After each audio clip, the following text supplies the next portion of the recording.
بسم اللہ الرحمن الرحیم۔ شاہ عبدالعزیز محدث دہلوی کی تفسیر فتح العزیز کا ترجمہ پیش کیا جا رہا ہے اور آج یہ اس کی 21ویں قسط آپ کے سامنے پیش ہے۔ یوم، یاد رکھیے یوم عام زبان میں سورج نکلنے سے سورج کے چھپنے تک کے وقت کو کہا جاتا ہے، اور شریعت میں صبح صادق سے مغرب تک کا وقت یوم کہلاتا ہے، لیکن کبھی خاص وقت کے معنی میں بھی یوم بولا جاتا ہے، چاہے رات ہو یا دن، سال ہو یا مہینہ۔ چنانچہ کہا جاتا ہے کہ جس دن فلاں شخص آئے گا ایسا ایسا ہوگا، اس کا مطلب ہے کہ جس وقت فلاں شخص آئے گا۔ اسی طرح کہتے ہیں کہ صفین کے دن ایسا ایسا ہوا، خندق والے دن یہ اتفاق پیش آیا، حالانکہ صفین اور خندق کی یہ مدت کئی دنوں اور مہینوں کی ہے۔ تو یہاں بھی جب یوم کی نسبت دین یعنی جزا کے ساتھ کی گئی تو معلوم ہو گیا کہ یوم سے مراد وقت ہے، اور اس وقت کی مدت دوسری مرتبہ سور پھونکنے سے شروع ہوتی ہے اور اختتام جنتیوں کے جنت اور جہنمیوں کے جہنم میں چلا جانے پر ہوگا۔ حالانکہ اس دوران بہت سارے واقعات پیش آئیں گے، بے شمار حالات آئیں گے، لیکن چونکہ ان سب کا مقصد جزا اور بدلہ ہے، اس لیے یوم کی اضافت دین کی طرف فرمائی گئی، جس کے معنی جزا اور بدلے کے ہیں۔ اگرچہ بعض مرتبہ بدلے کی صورت دنیا میں بھی پیدا ہو جاتی ہے، لیکن دنیا میں ایسے خاص بدلے کا خیال تک نہیں کیا جا سکتا کہ انتقام و عذاب ہو تو بس وہی ہو، اور انعام و اکرام ہو تو بس وہی ہو۔ دنیا میں جو بدلہ ہوتا ہے اس کی مختلف صورتیں ہو سکتی ہیں، انعام و اکرام بھی ہو سکتا ہے، اور انعام و اکرام کے ساتھ ساتھ تکلیف بھی ہو سکتی ہے۔ چنانچہ یہاں تو ہر انعام انتقام سے بندھا ہوا اور ہر انتقام انعام میں لپٹا ہوا ہے، جبکہ آخرت میں اہل جنت پر صرف انعام ہوگا اور اہل جہنم پر صرف عذاب۔ عدل باری تعالیٰ۔ رہ گئی یہ بات کہ حمد کو مالکیت کے ساتھ کیوں جوڑا گیا، اور اس مالکیت کا حمد کا استحقاق یعنی مطالبہ یا ادھیکار کس بنا پر ہے؟ تو اس کا جواب یہ ہے کہ اس دن خالق و مالک کی عبادت و اطاعت کی عظمت و فضیلت پورے کمال اور شان کے ساتھ ظاہر ہوگی کہ ایک ایک لفظ، ایک ایک سیکنڈ کی عبادت کا بے انتہا اور ہمیشہ رہنے والا ثواب عطا ہوگا۔ نیز اس دن عدل و انصاف بھی انوکھا اور کامل ترین ہوگا کہ غیظ و غضب کے تمام اسباب ہوتے ہوئے اور ہر انتقام و سزا پر پوری قدرت و پکڑ کے باوجود بدلے کے معاملے میں ذرا سا بھی ظلم اور زیادتی نہیں ہوگی۔ اسی کے ساتھ اللہ تعالیٰ کی حکمت کا بھی مظاہرہ ہوگا کہ نیک و بد اس دن الگ الگ کر دیے جائیں گے، جو حکمت کی انتہا کا تقاضا ہے۔ نیز خود جزا بھی اپنے آپ میں ایک اچھی نعمت ہے کہ اس کی بدولت ظاہر و باطن کی اصلاح ہوتی ہے، اور نفسانی خواہشات و منمانی کی وجہ سے تاریکی کے جو پردے پرت در پرت چڑھ جاتے ہیں ان کو دور کرتی ہے، اور معاشرے میں اتحاد کی صورت پیدا ہوتی ہے۔ نیز مالک یوم الدین ایسی صفت ہے جو الرحمن الرحیم پر جاری کی گئی ہے، کیونکہ خاص رحمت ایک ختم نہ ہونے والی نیک بختی ہے جس کا مکمل اظہار یوم الدین کو ہوگا۔ نیز یہ صفت ربوبیت پر بھی پھیلی ہوئی ہے۔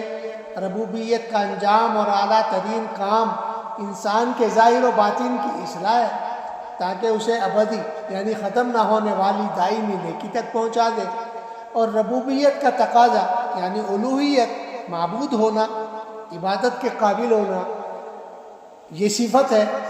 لہذا ہر صفت اپنے سے پہلی صفت سے جڑی اور اسی سے نکلی ہوئی ہے۔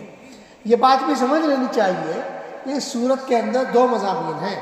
پہلا مضمون حمد و ثنا ہے جو باری تعالیٰ کے دربار میں بندے کی زبانی پیش ہو رہی ہے، اور دوسرا مضمون بندے کی ضرورت ہے جس کو حمد و ثنا کے بعد مانگنا چاہتا ہے۔ اور اس صورت میں اسماء الحسنہ میں سے 5 ناموں کا ذکر کیا گیا ہے: اللہ، رب، رحمان، رحیم اور مالکی یوم الدین، جو دیان یعنی پورا بدلہ دینے والا کے معنی میں ہے۔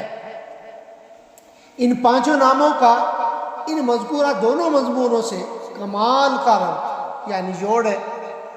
غور فرمائیے کہ حمد سب سے پہلے باری تعالیٰ کے ذاتی کمال کی وجہ سے ہے، جو باری تعالیٰ کے ذاتی نام اللہ سے سمجھی جا رہی ہے۔ اس کے بعد حمد کا سبب وجود اور اعضاء کی بخشش ہے، یہ مفہوم لفظ رب سے ادا ہوتا ہے۔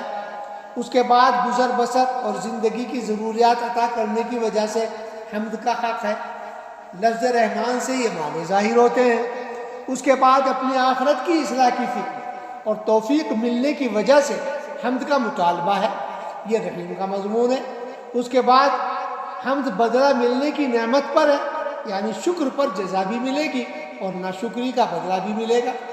اس مطلب کو ادا کرنے کا کام مالکی یوم الدین کا ہے۔ اور جن چیزوں کو بندہ مانگنا چاہتا ہے ان میں سے چند یہ ہیں: پہلی، عبادت، یہ الوہیت یعنی معبود ہونے کا تقاضا ہے۔ دوسری، استعانت یعنی مدد مانگنا، یہ ربوبیت یعنی پالنہار ہونے کا مطالبہ ہے۔ تیسری، ہدایت کی طلب، یہ رحمانی شان کا حق ہے۔ چوتھی، استقامت راہ یعنی سیدھی راہ پر ڈٹے رہنا، یہ درخواست، یہ رحیمی صفت کا میدان ہے۔ پانچویں، انعام، یہ کام مالکیت کا ہے، لیکن یاد رہے کہ انعام صرف نیک راہ کے ساتھ خاص ہے، ورنہ عذاب و سزا بھی ہے مالکیت کے تقاضے میں شامل۔ اسماء خمسہ اور حمد کے ساتھ تعلق قائم کرنے کے لیے ان 5 ناموں کو خاص کرنے کی وجہ یہ بھی بیان کی گئی ہے کہ آدمیوں کے درمیان تعریف 4 وجہوں میں سے کسی ایک کی بنا پر ہوتی ہے۔ اول، کسی کے ذاتی کمال کی بنا پر تعریف کی جائے گی، بھلے ہی وہ کوئی احسان بھی نہ کرے۔ دوسرے، اس کے اس احسان کی وجہ سے جو تعریف کرنے والے پر ہو چکا۔ تیسرے، اس سے احسان کی امید و آرزو کی وجہ سے۔ چوتھے، اس کی ناراضگی اور غصے سے خوف کی وجہ سے۔ چنانچہ ذاتی کمال کو اس میں مبارک اللہ سے ظاہر فرمایا جو تمام کمالات کو اپنے اندر سمیٹنے کے لیے ہے، اور وجود و ضروریات کا سب سامان فراہم کرنے کے احسان کو لفظ رب العالمین کے ساتھ بیان فرمایا۔ گزر بسر اور اچھے انجام و نتیجے کی امید بندے کو اللہ رب العزت کی بارگاہ سے ہے۔ اس کے اظہار کے لیے رحمان اور رحیم 2 ناموں کو ارشاد فرمایا، اور یوم جزا کے خطرے پر مالکی یوم الدین سے روشنی ڈالی۔ گویا یوں فرما رہے ہیں کہ اگر میرے بندے میری توصیف میرے ذاتی کمال کی وجہ سے کرے تو بھی میں اس کا حقدار ہوں، کیونکہ میرا نام اللہ ہے، اور اگر احسان و نعمت ملنے کی بنا پر میری تعریف کرے تو میں اس کے لائق بھی ہوں، کیونکہ رب العالمین میری صفت ہے۔ اور اگر دنیا اور آخرت میں احسان کی تمنا و امید کی وجہ سے حمد کرے تب بھی بالکل صحیح ہے، اس لیے کہ رحمان اور رحیم میں ہی ہوں۔ اور اگر عذاب کے خطرے یا اندیشے کو سوچ کر تعریف کرے تو یہ بھی ٹھیک ہے، کیونکہ روز جزا کا مالک میں ہی ہوں۔ یہاں پر شیخ نے ایک بیت بلکہ قطعہ پیش کیا ہے جس کا مفہوم یہ ہے: کیا کروں میں آپ کی بندگی و غلامی کا حق ادا نہیں کر سکتا؟ کیا کروں کہ آپ کے احسانات کے بوجھ میں دبا ہوا ہوں؟ آپ کی حمد و ثنا ہے اور آپ سے ہی امید و خوف۔ کیا کروں کہ میں کچھ بھی نہیں، میرا تو وجود ہی آپ کے کرم سے ہے۔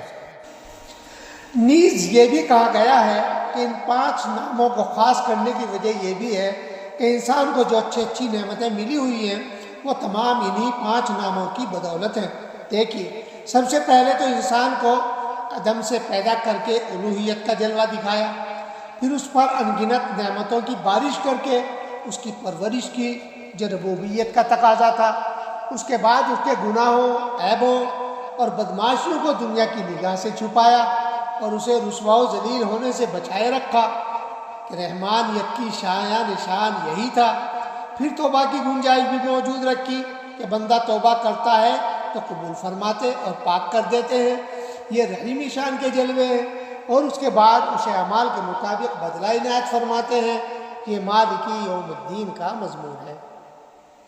ایاک نعبد، عربی میں مفعول کو فاعل سے پہلے لانے سے اختصاص یعنی خاص کر دینے کے معنی پیدا ہو جاتے ہیں، یعنی آپ کے سوا ہم کسی اور کی عبادت قطعاً نہیں کرتے۔ نعبدو کا یعنی ہم آپ کی عبادت کرتے ہیں کہنے سے یہ معنی اور مفہوم پیدا نہیں ہوتا، اور عبادت کو اسی ذات پاک کے واسطے خاص کرنے کی وجہ یہ ہے کہ عبادت نام ہے کسی ذات کے سامنے اپنے آپ کو آخری درجے میں کمترین، حقیر و ذلیل مانتے ہوئے اس کی ذات کی آخری درجے میں تعظیم اور عزت کرنا، جبکہ ایسا اپنی مرضی اور اختیار سے کیا جائے تب عبادت کہلائے گی۔ چنانچہ اگر یہ ذلت تسخیر سے یعنی کسی عمل کے ذریعے یا جادو کے ذریعے قابو میں کر کے کیا جائے، یا کسی کے اوپر تھوپ کر کیا جائے، یا مذاق میں کیا جائے، دل لگی میں کیا جائے، یا عظمت کے بغیر کیا جائے تو یہ عبادت نہیں ہوگی۔ اسی طرح اگر مجبوراً عاجزی ہو تو اس کی گنتی بھی عبادت میں نہیں ہوتی۔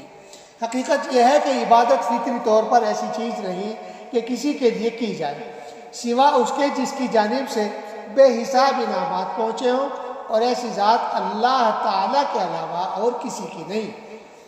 اس کو یوں سمجھیے، انسان کے 3 دور یا زمانے ہیں۔ پہلا دور جو گزر چکا، دوسرا دور جو موجود ہے، اور تیسرا دور جو آنے والا ہے۔ پہلے دور یعنی ماضی کا معاملہ تو یہ ہے کہ بندہ اس میں تھا ہی نہیں، صرف نابود تھا، تو اسے ناہود سے نکال کر وجود کی عزت سے سرفراز فرمایا، جیسا کہ ارشاد ہے وَقَدْ خَلَقْتُكَ مِنْ قَبْلُ وَلَمْ تَكُ شَيْئًا، میں نے تجھ کو بنایا جبکہ تو کچھ بھی نہیں تھا۔ اس کے بعد قطرے کی حالت میں بھی مردہ تھا، اس کو زندہ کیا، جس کا تذکرہ ان الفاظ کے ساتھ کیا گیا ہے وَكُنْتُمْ أَمْوَاتًا فَأَحْيَاكُمْ، اور تم مردہ تھے تو اس نے تم کو زندہ کیا۔ پھر جاہل تھا تو اسی نے علم سے نوازا اور علم حاصل کرنے کے اسباب عقل اور سمجھ بوجھ کی شکل میں عطا فرمائے۔ وَاللَّهُ أَخْرَجَكُم مِّن بُطُونِ أُمَّهَاتِكُمْ لَا تَعْلَمُونَ شَيْئًا وَجَعَلَ لَكُمُ السَّمْعَ وَالْأَبْصَارَ وَالْأَفْئِدَةَ، یعنی اسی نے تم کو تمہاری ماں کے پیٹ سے باہر نکالا جبکہ تم کچھ بھی نہ جانتے تھے، اسی نے تمہارے کان، آنکھ اور دل بنائے۔